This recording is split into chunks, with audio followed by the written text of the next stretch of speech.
Magandang umaga sa inyong lahat mga ka-viewers ko dyan. May ibabahagi ako sa inyo na isang mutya. Ang pangalan niya ay Arcelias mutya. Ito po yun. Ito po yung mutya na napakahusay, na napaka-legit na mutya.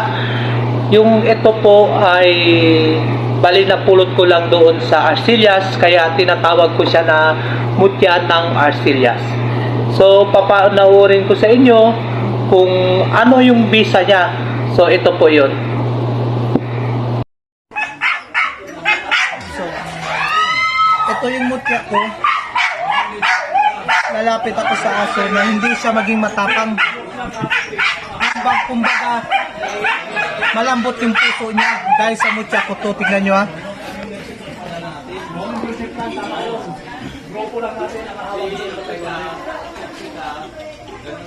Ito yung mutya ko.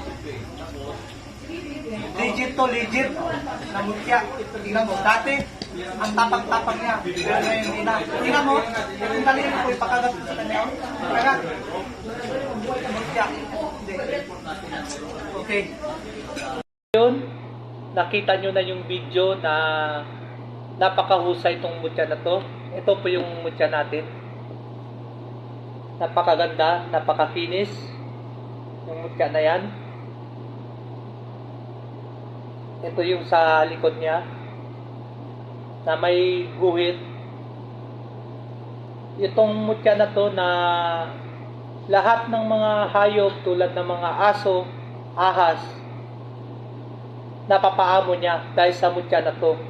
So may i-upload ako na na mga yung ahas na cobra ay mapaamo ko lahat ng klaseng hayop dahil sa mutya na to. Ito guys. Napakakinis yan, no? Akala nila kasi ito mutya ng kidlat o ipo-ipo. So ito hindi yon.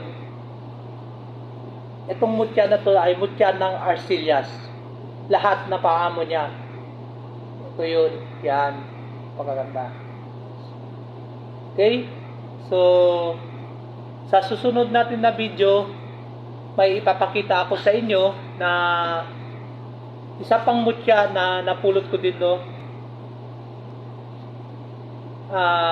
Kung nagustuhan nyo tong video na to, paki-subscribe sa YouTube channel ko, Kalason TV Vlogs.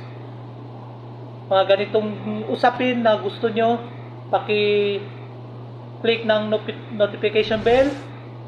At maraming salamat sa inyo sa napanood tong video na to. God bless sa inyong lahat.